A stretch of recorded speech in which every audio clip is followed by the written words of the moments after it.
ಯಲ್ಲಾಪುರ ಪಟ್ಟಣದ ಅಡಕೆ ಭವನದಲ್ಲಿ ಹಮ್ಮಿಕೊಂಡಿದ್ದ ಅಭಿನಂದನಾ ಸಮಾರಂಭದಲ್ಲಿ ಸಂಸದ ವಿಶ್ವೇಶ್ವರ ಹೆಗಡೆ ಕಾಗೇರಿಯವರು ಶಾಸಕ ಶಿವರಾಮ್ ಹೆಬ್ಬಾರ್ ವಿರುದ್ಧ ವಾಗ್ದಾಳಿಯನ್ನು ನಡೆಸಿದ್ದಾರೆ. ನೂತನ ಸಂಸದರಾದ ವಿಶ್ವೇಶ್ವರ ಹೆಗಡೆ ಕಾಗೇರಿಯವರಿಗೆ ಯಲ್ಲಾಪುರ ಬಿಜೆಪಿ ಮಂಡಲ ವತಿಯಿಂದ ಅಭಿನಂದನಾ ಸಮಾರಂಭ ಹಮ್ಮಿಕೊಳ್ಳಲಾಗಿತ್ತು.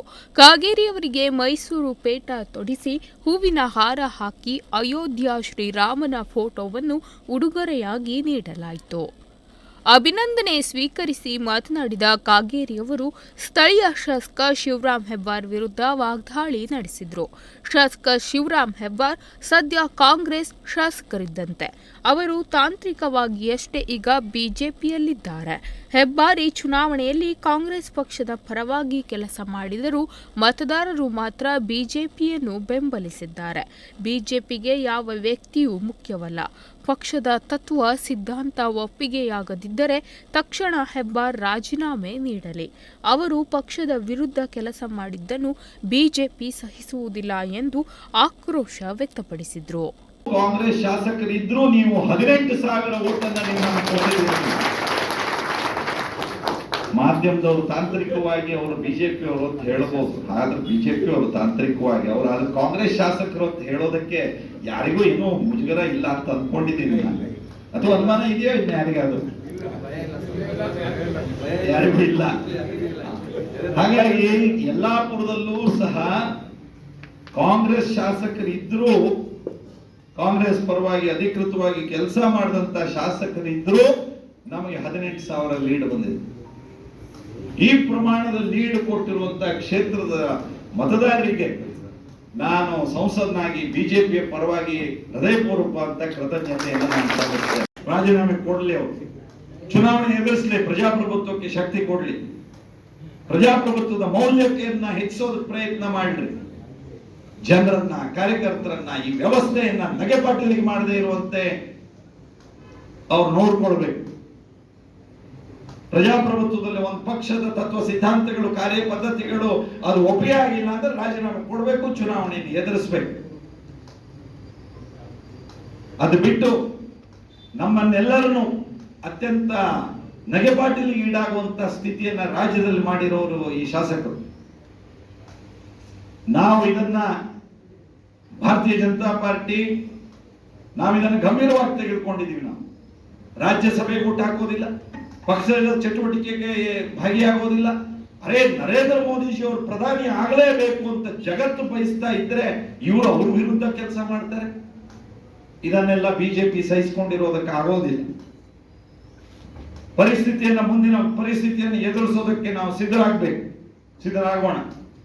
ನಮ್ಮೆಲ್ಲ ಪ್ರಮುಖರು, ನಮ್ಮೆಲ್ಲ ಹಿರಿಯರ ಜೊತೆಗೆ ಸಮಾಲೋಚನೆ ಮಾಡಿ ಮುಂದಿನ ಕಾರ್ಯಯೋಜನೆ ಏನು ಅನ್ನೋದನ್ನು ನಿರ್ಧರಿಸೋಣ. ನಾನು ಮತದ ಭಾವನೆಯನ್ನು ಅರಿತು ಈ ಮಾತುಗಳನ್ನ ನಾನು ಹೇಳಿದ್ದೇನೆ. ಇದನ್ನು ಅರ್ಥೈಸಿಕೊಳ್ಬೇಕು. ನಾನು ಯಲ್ಲಾಪುರದ ಈ ಒಳ್ಳೆಯ ಯಶಸ್ಸಿಗೆ ಸುಮಾರು 18,000ಕ್ಕಿಂತ ಹೆಚ್ಚು ಲೀಡ್ ಕೊಟ್ಟಿದ್ದೇನೆ. ಇನ್ನು ತಮ್ಮ ಗೆಲುವಿಗಾಗಿ ಹಗಲಿರುಳು ಶ್ರಮಿಸಿದ ಎಲ್ಲರಿಗೂ ಹೃದಯಪೂರ್ವಕ ಕೃತಜ್ಞತೆ ಸಲ್ಲಿಸಿದರು. ಯಲ್ಲಾಪುರದಲ್ಲಿ ಅತಿ ಹೆಚ್ಚು ಮತ ತಂದುಕೊಟ್ಟಿದ್ದಕ್ಕೆ ಕಾರ್ಯಕರ್ತರ ಕಾರ್ಯವೈಖರಿ ಶ್ಲಾಘಿಸಿದ ಸಂಸದರು ಯಲ್ಲಾಪುರ ಮತ ಬಾಂಧವರಿಗೆ ಅಭಿನಂದನೆಗಳನ್ನು ತಿಳಿಸಿದರು. ದಾಖಲೆಯ ಐತಿಹಾಸಿಕವಾದ ಕಾರ್ಯಕ್ರಮವನ್ನಾಗಿ ಮಾಡಿದ್ದಾರೆ, ಚೆನ್ನಾಗಿ ಮಾಡಿದ್ದಾರೆ, ಜನ ಬೆಂಬಲಿಸಿದ್ದಾರೆ. ಹಾಗಾಗಿ ನಾನು ಜಿಲ್ಲಾ ಟೀಮನ್ನು ಅಭಿನಂದಿಸ್ತೇನೆ ಇದೆಲ್ಲ ನಮ್ಮ ಯಶಸ್ಸಿಗೆ. ವಿಶೇಷವಾಗಿ ನಾವು ಯಲ್ಲಾಪುರ ತಾಲೂಕಿನಲ್ಲಿದ್ದೇವೆ. ನಾಳೆ ಮುಂಡಗೋಡದಲ್ಲಿದೆ, ಬನವಾಸಿಗೆ ನಾನು ಹೋಗಿ ಬಂದಿದ್ದೇನೆ. ಅಲ್ಲೂ ಬೇರೆ ಇನ್ನೊಂದಿದೆ. ನಾನು ಮುಂಡಗೋಡ ಬಗ್ಗೆ ಮಾತಾಡ್ತೇನೆ. ಯಲ್ಲಾಪುರದಲ್ಲಿ ನೋಡ್ತಾ ಇದ್ದೆ, ಸುಮಾರು 67,000 ಓಟು ಇಲ್ಲಿ ಇರೋದು. ಪೋಲಿಂಗ್ ಸುಮಾರು 52,000 ಓಟ್ ಆಗಿದೆ. 33,000 ಓಟ್ ಬಿಜೆಪಿಗೆ ಬಿದ್ದಿದೆ. ಅಂದ್ರೆ 64% ಬಿಜೆಪಿಗೆ ವೋಟ್ ತಗೊಂಡಿದೆ. ಪೋಲಿಂಗು 78% ಆಗಿದೆ. 78% ಪೋಲಿಂಗ್ ಆಗಿದ್ದಿದ್ರೆ ನಮಗೆ 33,000 ವೋಟ್ ಬಿದ್ದಿದೆ ಅಂದ್ರೆ 64% ಪೋಲಿಂಗ್ ಆಗಿದೆ ಬಿಜೆಪಿ. ದಾಖಲೆಯ ಮತ ನಮಗೆ ಬಂದಿರೋದು ಯಲ್ಲಾಪುರದಲ್ಲಿ. ನೋಡ್ತಾ ಇದ್ದೆ ನಾನು, 15 ಗ್ರಾಮ ಪಂಚಾಯಿತಿ ಇದೆ, ಪಟ್ಟಣ ಪಂಚಾಯಿತಿ ಇದೆ.